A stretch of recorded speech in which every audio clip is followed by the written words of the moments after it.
Welcome back to another episode of FPOG, Financial Planning for Oil and Gas Professionals. This week on the podcast, we're going to do a year-end review. We're going to talk about what the markets have done this year. We're going to talk about some of the biggest surprises. We're going to contextualize the performance of the markets this year with what's happening kind of long-term. We're also going to talk about why we're bullish. But Justin, I got to say, this backdrop for talking about this gloomy year in the markets is perfect. Because the weather today is very appropriate. I don't know what it is in Fort Worth, but here in Bentonville, it's about 10 degrees. The snow is coming down and the low is going to be -1. So it's a perfect dreary, gloomy day to talk about this wintry bear market we've had. It really is. Tonight and going into tomorrow is going to be the coldest day of the year here in Fort Worth. And note, if anyone listening is a Baylor fan, my apologies. Baylor football had a little bit of a disappointing year, and they have to play their bowl game in TCU Stadium. Big rivalry between Baylor and TCU. So Baylor has to play their bowl in TCU Stadium tonight, and it's going to be about 14 degrees in the second half. So not the most fun situation there. Well, with that, let's get to it. So this is going to be a very resource-heavy episode. So if you can follow along on our YouTube channel, we'll have all the videos, we'll have all the links and images there.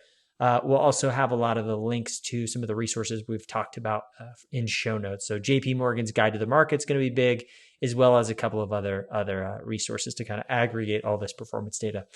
So the 10,000 foot level, what has happened? So if you look at the S&P 500 year to date, it's down. This data is a little stale, so it's probably down closer to 20% because this is through the end of November. There was kind of a run there at the end of November, but according to this, it was down about 13%. It's probably down closer to 18%, especially considering the day that we're having today, and we are recording this on December 22nd. So the AC World ex-US index, which is just basically the global world, is down 15%. EAFE, which is just a developed markets index, is down 14%. Europe, ex-UK, is down 17%. And emerging markets is down 18%, 18.6%, so almost 19%. So it's been tough sledding as an equity investor, regardless of what country you're investing in across the world. It certainly has. A pretty tough year and pretty interesting and tough last 3 years. And so always interesting to think through what happened this year. It looks pretty gloomy. What happened over the last 2, 3 years, and then go back 10, 20 years. So not a great year, as you said, though, Jared. Yeah. And the other interesting thing that I'll call out here is the dollar had an incredible year this year, which is great for the U.S., but also not great for countries that do a lot of business internationally or need to convert their profits back to dollars. So a lot of firms or a lot of countries, right? France, the United Kingdom's return year to date was 8.7 in their local currency, but when you adjust it back to dollars due to the differential in currency between the pound and the dollar, the year to date return in U.S. dollars is actually -4.5%. So. And there's a lot of, we'll have this in the show notes definitely, but a lot of markets had better returns than the U.S. on a local currency basis. But once you account for the strong dollar this year, pretty much wiped out all those returns. So it has been tough sledding. So Justin, let's talk about next. And it's funny because bonds have been so boring. Really low volatility, really low interest rates, kind of, and just slowly dropping, which has been good for price appreciation of bonds. But this year is like hugely important. Like bonds, I would say like in my mind, bonds are the story this year, right? Like if there's one story, and we could talk about, I think we'll talk about this later when we talk about our biggest surprise, but like bonds are a huge part of it. So I'm just going to run through the year-to-date numbers real quick. And then I feel like we'll spend a little more time talking here because, right, equity volatility isn't a surprising thing, right? Even if you look at there's a great chart that talks about intra-year drawdowns. We're close to a bear market now. Bear markets happen every 3 to 4 years. So that's really normal. So, while the stock market's down and it hurts a little bit, it's to be expected. I think bond markets where it's interesting, where there's more surprises and where, the volatility is substantial. So, And these are all year to date through the end of November. But the 2-year is down. The return is down 4.23%. 5-year is down 9%, 9.3%. Tips are down 11%. The 10-year is down 15%, and the 30-year is down 31.6%. Justin, what do you make of that? Well, it's a unique event. It's pretty historical, and we haven't seen anything like that. And you'll share the 60-40 chart here in a few minutes. I mean, it's still possible, depending on how this lasts. What do we have? 5 trading days left in the year, 6, something like that. Depending on how those days go, it is possible that we have the worst year for a diversified portfolio in almost 100 years. So back to the infamous 1929 year, that is still in play. That might happen. And so it's also one thing I want to call out, Jared, is very, very big difference. What was the short-term year-to-date loss compared to the 30-year? Yep, the 2 years down 4.23%, and the 30-year is down 31.6%. Okay, so when you think about bonds or fixed income, you can diversify across issuer. So are you buying this bond from a publicly traded company? Are you buying it from a really big company like Coca-Cola or a really small company like Whataburger? I don't even know if Whataburger issues publicly traded debt like that. Or are you buying from a government entity, federal government, municipality? You can also diversify across duration. And so with that being said, massive difference between the return of a 2-year fixed income instrument, a 5-year fixed income instrument, and a 30-year. So like most asset managers, when we think about our portfolios, we were obviously tilted towards a much more, shorter duration than 30 years. But it's still a lot of pain in some of those shorter durations. And it is so interesting to think about a negative 30% year on a 30-year fixed income. No, that is just truly unbelievable. Yeah. And I would say a big takeaway here is we read all the different, stock indices. We read all the different bond indices, right? You got to be super specific. When you say I own the market, what does that mean?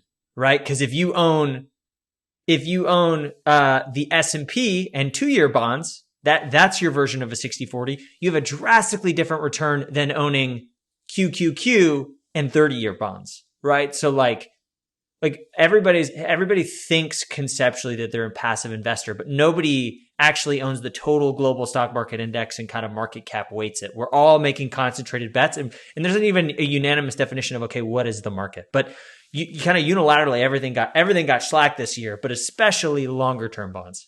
I want to repeat something you just said. I'm sure that very few people have this portfolio, but if you had QQQ and 30-year bond exposure, you were looking at potentially the worst year that you would have had in 200 years, probably going back to the Civil War. So really a unique year, a historic year in a, difficult time. Yeah. And 2, right? This is to be expected. So as a bond investor, right? So if you hold bonds to maturity, price fluctuations are temporary because they mark to market. But if you're holding these things to maturity, you still get par value in maturity. So what happens is when you own bonds and rates go up, the bonds you have are less valuable. So the price, if you're going to sell them on the secondary market, has to adjust to meet the new interest rate that's higher. So you got to lower your price. So that's kind of mechanically why higher yields lead to lower bond returns in the short term, right? Because your current portfolio of bonds has become less valuable in the market's eyes because you can get a higher rate.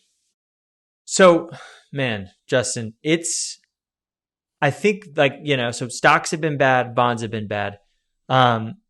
I think now is a good time to just talk about, right, the 60-40. So we have this great chart. Before you do that, Jared, can I say something real quick? So I just created a hypothetical QQQ portfolio, which is U.S. technology, by the way. So QQQ is just U.S. really big tech companies. So for the last 12 years, they did truly amazing, unbelievable, historically good returns. And then they had a very bad year this year. But I do want to give a rosy picture. There were some good things. I'm guessing that very few, if anyone, had this portfolio. But if you had U.S. targeted value exposure and then very short term, say 2-year bonds, well, your portfolio did really quite well this year. You maybe lost 5%. And so I just want to throw that out there. Big difference. I want to repeat the phrase you said, Jared. When people say, well, I'm invested in the market, which market? What market? How many different markets? What's your exposure to each? That can mean so many different things. That's exactly right. And to like further illustrate this and to kind of just paint one last picture. So we talked about, okay, how have the global markets done? How is fixed income done? Let's talk about like US styles. So even within US, so even if you said hypothetically, I'm a US investor, okay, does that mean QQQ? Does that mean the Russell 2000? Does that mean the Russell 3000? Does that mean the S&P 500? Does that mean the S&P 500 with a value tilt? And these, like, they seem like nuances, but they actually result in drastically different outcomes. So great example of this, another great chart from JP Morgan's Guide to the Markets, but year to date, large value is down 3.7%. And large growth is down 23.3%. Huge difference there. Small value is down 8.5%. Small growth is down 21%. So, and a blend. So, and there's also mid cap value is down 7.3%. Growth is down 22%. So, worth highlighting, and a blend is kind of effectively the average of those two. But right, big disparity, even if, even if you said, hey, I'm a US large investor or US small investor, depending on where you fit on the style box, basically meaning small cap or value or growth drastically changes your outperformance. Or hey, I'm a value investor. If you're a large value investor versus a small value investor, your return is drastically different. But one of the things that's interesting to call out here is, value's done better than growth, and we'll talk more about long-term returns. But that hasn't been this. That's been the story over decades, but it hasn't been the story this last decade. So nice to see a little value come back. Yeah, if you think about some of the advice you might see on a random investment blog, just buy index funds. And as I think all of our listeners know, I like index funds. We say a lot of really great things about index funds, but I want to highlight there's a lot of different index funds you can buy. There's a lot of different indices that you can follow. And everything we've said in the last 2-3 minutes, again, QQQ and 30-year bonds, those are that could all be US exposure. So you could have no international exposure. And that portfolio has, lost almost 40% this year, whereas targeted value in the US and short-term bonds, maybe it's lost 5%, 6-7%. I mean, we're talking about a 35% difference between exposures that are in the U.S. We're not even going to international securities. Yeah, that's exactly right. So, know what you own and know what the market is, right? Know like what your definition of the market is and what you're invested in. But even so, like that being said, it's been a tough, it's been a tough year all around. Like, and illustrate that point. Like we have this great chart from Bank of America, and it annualizes. It was created in October, so it annualizes 2022 data for a 60-40 portfolio, which is kind of like I guess it was gold standards feels a little strong, but like it's just seen as like a very kind of common portfolio. Like the average retired investor, like if you're just going to set it and forget it, a 60-40, and of course, kind of what we were talking about, we can debate, okay, what is the 60 and what is the 40? But I think this is just S&P in the ag. And so it annualizes the return. So it's projecting for 2022, a cumulative return of minus 30%. And I don't know if it's going to end that high, but let's say, I think year to date, it's down close to 20%, which is still remarkable, right? Like this is one of the things that's, really is the story here. Stocks and bonds being down simultaneously, right? So with this blended drop of 20% with the 60-40 portfolio, let's say it ends up there. That would be worse than 2008. That would be worse than the dot-com bubble, right? So your paper losses, right? These aren't realized losses because you're not selling anything and you're a long-term investor, but your paper losses this year, if you were a 60-40 investor, your drawdown has been greater than the great financial crisis and the dot-com bubble. The last time we've seen the 60-40 with returns below 20% was only one other time in the last almost 80 years. And that was in the early 70s. So these are significant returns, right? That's why, and I think that's why it's hurt so bad, is because, historically bonds have done well, and rates have moved up, or rates have been cut, which moves bond prices up. But this year has not been that. So there's a lot of carnage in the streets for your conservative investor, even more so if you're long bonds.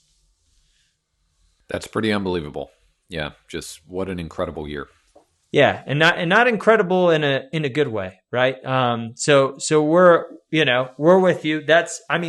We wanted to talk, right? You can't do a market review without talking about what actually happened. But I do think it's important we zoom out just a little bit, because a year matters, right? Every year it matters, but like if you're a decade long investor, like it's not going to make or break you. And so I want to zoom out and talk about investment returns over the last decade, right? So I want to talk about this. So large growth, year to date's down 23%. And over the last 10 years, the annualized return is 15%. Large value is down 3.7% year to date, but up 11% on a 10-year annualized basis. Small value, year to date's down 8.7%, but on a 10-year annualized basis, it's up 9.7% annualized, right? So like both of these things can be true. You can have a terrible year and an excellent decade. And that's really what investing is. It's remaining invested during the terrible years, because a good decade's coming. And over a really long period of time, the stock market does what it does well, which is return capital to shareholders, continue to find ways to innovate and grow as GDP expands. Jared, can I share some 3-year numbers that are pretty interesting? Yep. Okay, so the last 3 years in the market are a microcosm of just what the market does long term, and it is really fascinating. So I want to go back to December of 19, so end of the year 2019, all the way to our last full month, so end of November. So we are leaving out a pretty bad, first 3 weeks in December, but I just want to highlight this real quick. The S&P 500 is up almost 7% per year during that time period. Earnings are up by almost a third. So in the last 3 years, the earnings of publicly traded companies have gone up substantially. And I want to highlight that, because when you invest in stocks, what you're really interested in is you're buying a share of the earnings. That's why the stock market generally goes up, because companies wake up every day, they provide value to their customers or clients, and earnings continue to increase. And so when you are an investor, when you buy stock, you are buying a share in future earnings. So in the past 3 years, the just overall return has been very positive, almost 7% per year. Earnings have gone way up. So what's interesting about that is the price to earnings ratio, the price that you're paying for earnings that you invest in, has gone down. So in other words, it's much more attractive. If you're looking just by PE ratio, you are able to buy the same amount of earnings for a better price today than you could 3 years ago. The market has got a little bit more attractive in that regard. Then, by the way, dividends also up about 10% in the last 3 years. So those are just 3 incredibly rosy, good, positive numbers that I just shared. And think about what's happened over the past 3 years. We had one of the most historically bad, unique years this year, and then go back, obviously, the pandemic crash. That was also within the last 3 years. So we are talking about 2 market crashes that on average were down about 30% peak to trough. So even though we saw 2 market crashes, and both of those market crashes were quite substantial, in spite of those things happening, we still have a very positive 3-year return. We have significantly better earnings. Dividends have gone up. So if you bought a portfolio and then lost your password and never checked it for the last 35 months, things look pretty good. And if just ignored all of the absolute insanity that's happened over the past 3 years in different markets, a lot of really difficult markets, you're able to see, wow, this was an okay time period over that 3 years. And Justin, this is why duration matching in portfolio construction matters.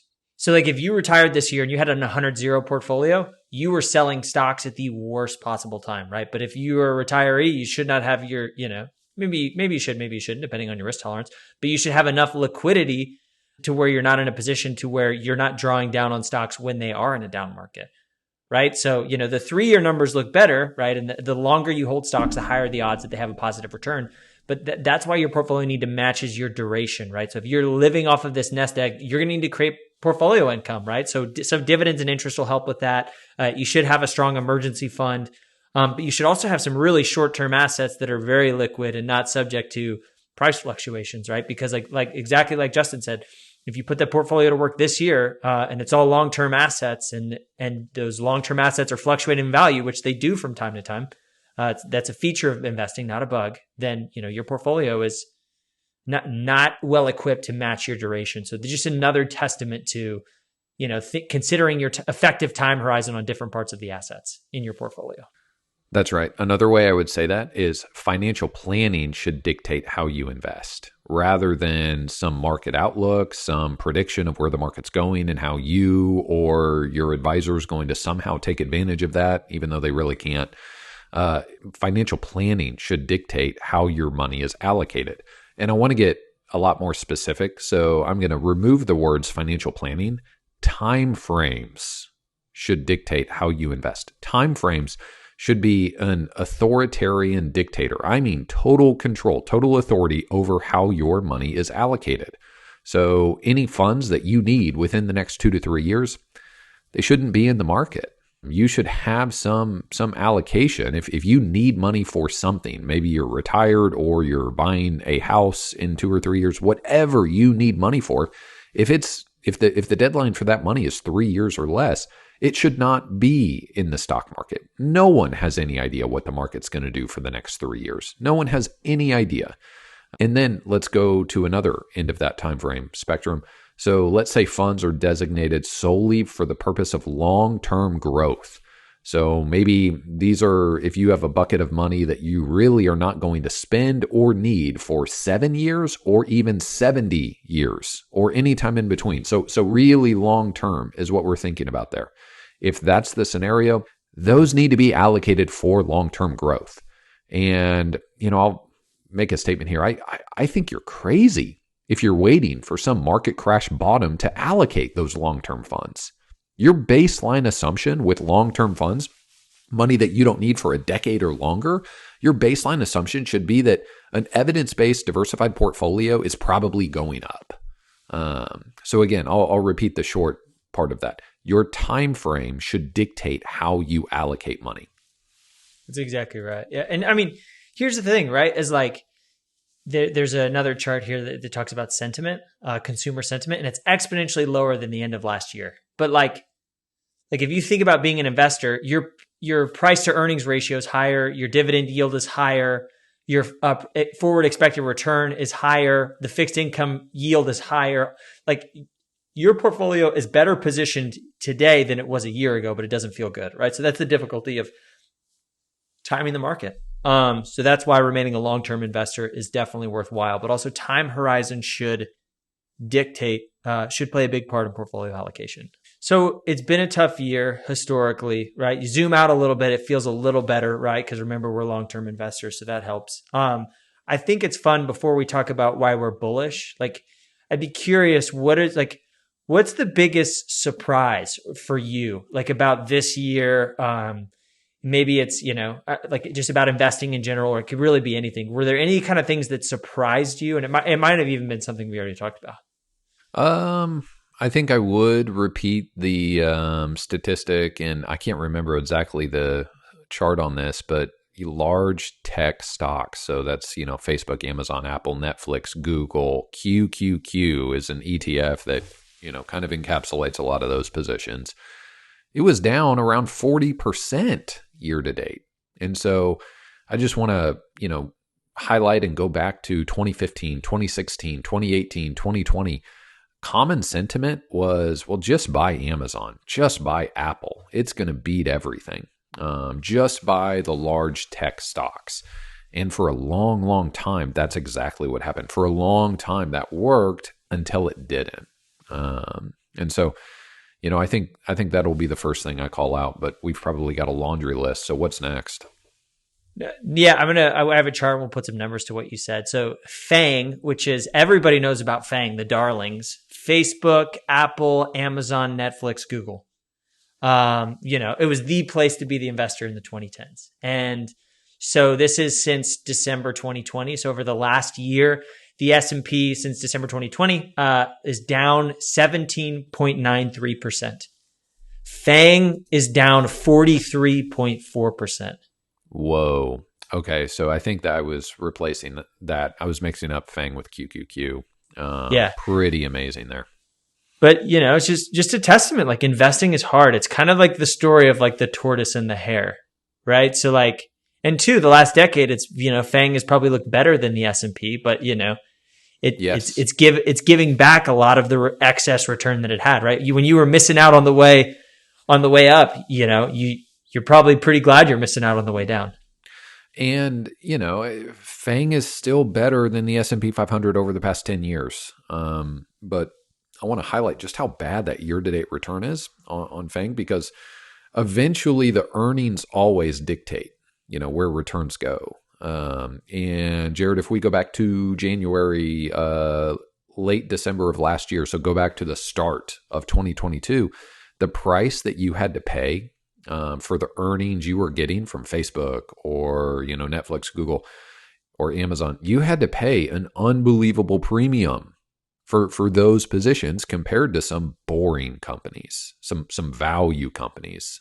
And eventually, the price you pay for earnings does matter. If you can buy the same amount of earnings in another part of the market for a fraction of the price, well, at some point, that will probably be a really good value. Yeah. My biggest surprise is, Justin, it's something we didn't talk about in the pre-show prep, is crypto. I would say like the washout of like the biggest institutional player, we're recording this on December 20th, has been extradited to the US for securities fraud, wire fraud, and there's billions of dollars of holes in the balance sheet, right? This company was doing Super Bowl commercials a while ago. So I think my biggest surprise is how quick it all came crumbling down. But here's the interesting thing for me is my biggest surprise is how quickly it all happened and how the media and our clients have gone radio silent. Like we didn't get a single question this fall about crypto, right? We had a lot of time leading up to it because there was the mania, people were missing out, but like that's all gone away. And it's interesting because, we've talked about crypto on the podcast before. I'm bullish on its applications. It's kind of like the early internet. I don't understand where the opportunity set is. I know it's significant and it's going to change things, but don't know how.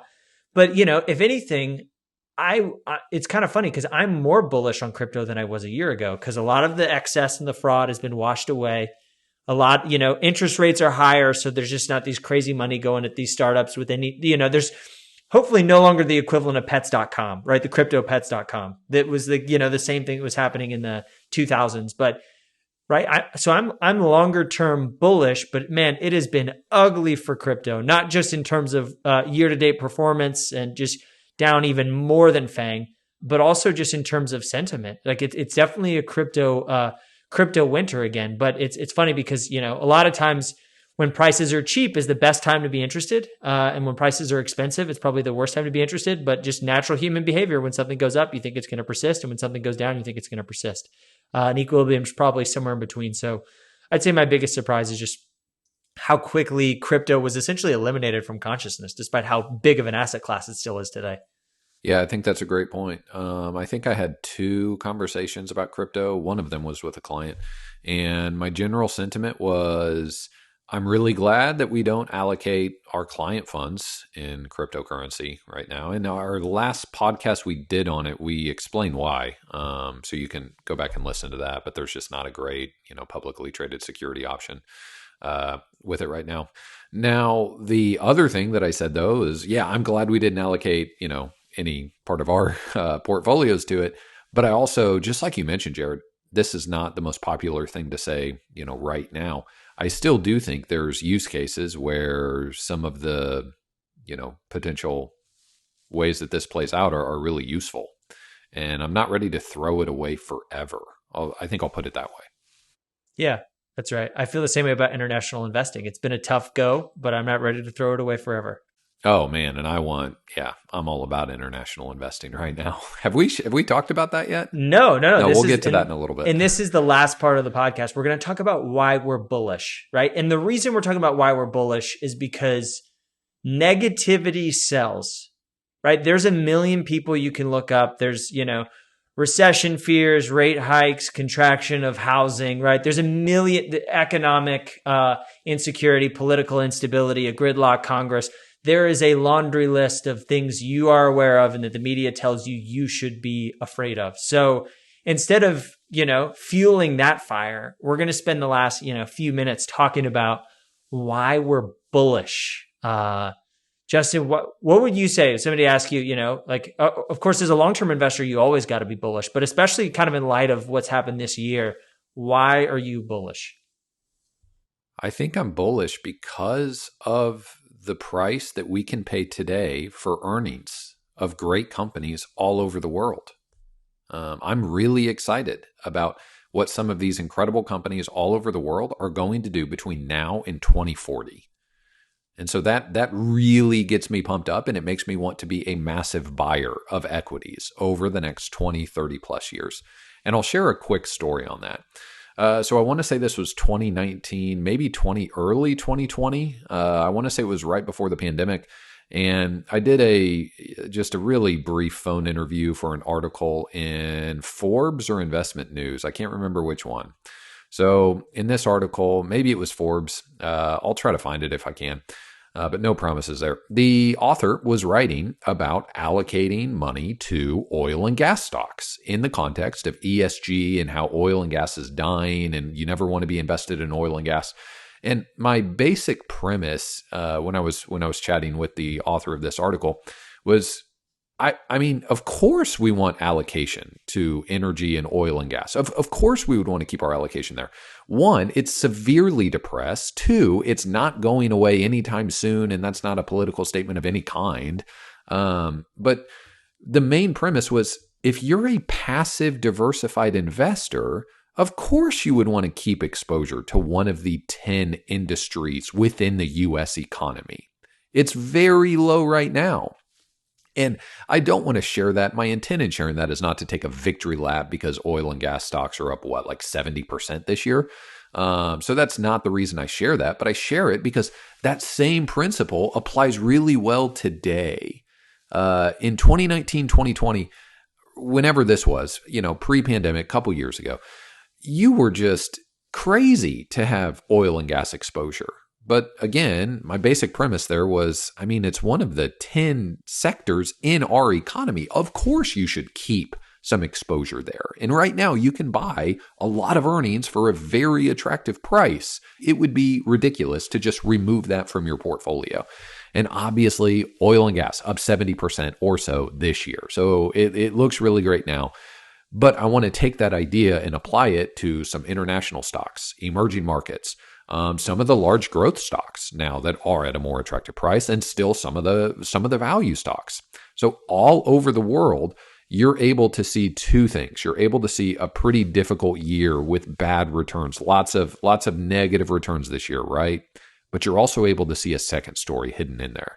And that is, you're able to buy earnings from really incredible companies today at a more attractive price than you could a year ago. And so I want to repeat that same idea, and that same idea that was true with energy, oil and gas stocks a couple of years ago. Well, now it's true, in a lot of places. Yeah, that's exactly right. Like, great example of this. Like, I agree with you, right? Like the go forward prospects, like forget about the year that happened. Just look at the data and look ahead.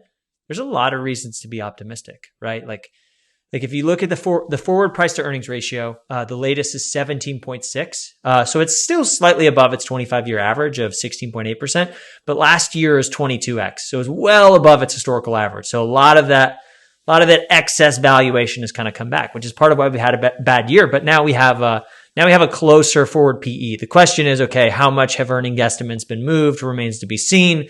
How soft or hard is the Fed landing going to be? A lot of speculation there, but conceptually, the valuation is starting to come down a little bit. Right, I feel good about that. And then, Justin, you talked about it, right? Valuations have come down. That's really good. But like one of the things I want to focus on was like, it was also something we talked about earlier, which is why returns have been so bad. Bond yields moving up, right? Like that is huge. Like for the long-term investor, right? That moves the needle in your portfolio. I'm going to get numbers here, but so at the end of last year on a 2-year bond, you can make 73 basis points. That number at the end of November is now 4.38%. Right? At a 10-year bond, at the end of last year, you can make 1.52%. Now it's 3.68%.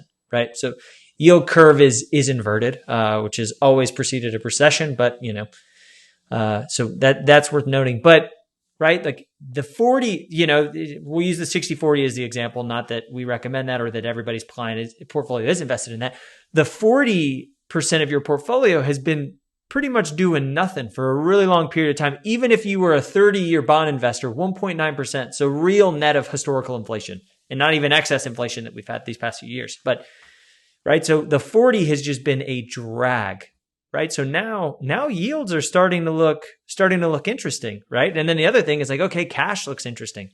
Right. You can have a high yield savings account that's paying you 3.5%. Keeping pace with inflation, or you're still losing a little bit on nominal, but just this inflation is it's not a long-term thing, and yields are moving up, which is really exciting. Right. So the 40 is really, really, it's gotten exponentially more compelling than it was last year. I would definitely say that's incredible. And the other thing that's got me super bullish is, I would say, international. International is really exciting. So if you look at so we talked about price to earnings, right? Basically, you're buying the same dollar of earnings, and the more earnings you buy for the same price, typically your return is better. So the price to earnings differential between US and the MSCI World ex-US is 2 standard deviations. So the cheapness of international relative to the US, it's cheaper than it's been 95% of the time over the last 2 years. So it's like statistically significant that international is cheaper. And there's a reason for that, right? There's a lot of inflation internationally. There's a lot of political instability, right? Things don't get cheap because everything's going well. There's pessimism about the future, right? But there's always a reason to be pessimistic. And the other interesting thing is dividend yield. So, the dividend yield is 1.7% higher on a basket of international stocks versus US stocks. So, right. So the portfolio income is even higher. So your starting valuation is lower and your dividend yield is higher. So international to US is very, very cheap by historical standards. And, as investors with a value tilt, that gets us excited. Yeah, that's pretty unbelievable. There's a famous quote. I'm trying to remember. Maybe it was Howard Marks, but the quote was something along the lines of, the market never recovers. The stock market typically doesn't have a recovery when things are bright. When the lights are on, things look good. Instead, the market recovery happens in pitch black, but it's one shade lighter than it was yesterday. And so you think about all the big market crashes and then the subsequent incredible market rallies that recover them. So 2009, early 2000s, and then obviously in 2020. It's not that the market, things look good, the lights are on, we can see where we're going moving forward, so now the market's going to go up. No, you can't see where you're going at all when the market rallies. Typically, it's not light out. You're not able to see good news, but instead, it's one tiny shade less bad, and that's when things happen. So remember that as an investor. We don't know, is this going to be the bottom? Is December this little bounce down? Is it going to go way up in the next 12 months? We don't know. Maybe it does, maybe it doesn't. But we do know that international stocks, when they do eventually post some really good returns, because we do have great companies that are headquartered outside of the United States that we are interested in having a share of their earnings, right? We don't know when they're going to explode in value, but it is not going to be, okay, well, all of the geopolitical conflicts are now over. We have peace. It's all resolved. Oh, everybody now has access to clean, affordable, accessible energy. We're not going to, inflation is fixed. Their local currencies are all much stronger. We're not going to see all of these checklist things that are currently bad. We're not going to see them flip to good and then returns get perfect. If history is any indicator, well, things are still going to be pretty tough, and there's going to be reasons for pessimism, and stock prices are going to increase anyway. That's usually how it goes. So remember that. If you look at the U.S. market, I got to find the chart, but the U.S., the stock market bottoms before the economic recoveries happen, when there happen recessions. So those two things don't happen in lockstep, right? So the stock market is a forward-looking machine. So it's pricing in the future and making assumptions about the future. And the reason why the returns are going to be good as an international investor is because you owned it when it was cheap, right? If you buy it once it's already grown and it's gotten expensive, your go-forward returns aren't great. So that's why you don't performance chase, and that's why you remain diversified. Jared, can I read the quote real quick? Okay, I found the quote. It is Jeremy Grantham. And this is legendary. He said this in March 2009, just before the market bottom. So he said this in one of the worst time periods in the U.S. economy in the last 100 years. And he said, Jeremy Grantham said, "Be aware that the market does not turn when it sees the light at the end of the tunnel. It turns when all looks black, but just a shade less black than the day before." So Jeremy Grantham said that in March of 2009, and the market now 13, 12 years, whatever later, is about 5x what it was when he said that. Awesome. Well, that's the best way to go out, right? We're bullish about the future. It's been a tough year, but we're going to keep doing market reviews every year, and hopefully, next year we have a lot better results to report. But this is also just part of investing, right? And zooming out and knowing, hey, what do I own? Why do I own it? Hey, this year has been bad, but remembering, hey, this is one year of many, and the last 10 years have been excellent to be an investor. So just continuing to pull yourself out of the long-term or the short-term news, the media cycle, the pessimism, and just remember why you're a long-term investor and why you need to be optimistic is always good. And one other quick note is next year, we hope that the market review is a little bit better. But man, if you're 40 years old, 50 years old, and you are putting substantial dollars into the market every month or every 2 weeks, you would actually hope that next year's market review is not better. The greatest thing that you could possibly have happen if you are a non-retired person that is making money and investing heavy dollars every month, every quarter, the greatest thing that could happen for you is a multi-year market downward trend, and you get to buy at lower prices. Not as fun if you are 65 and you're now spending your portfolio, but interesting to keep that perspective. Yep. And if you're 65 and you are retired, that's why you need an advisor who's helping you build a portfolio that's duration matching. So always love hearing from our listeners. This will be after the holidays, but happy holidays to you all. We appreciate every one of you. And we're getting a lot of good podcast ideas and good feedback, and we're making and tweaking and building. So we love hearing from you, even if you don't have a podcast idea. Podcast@brownleewealthmanagement.com. Thanks, and we'll see you next year.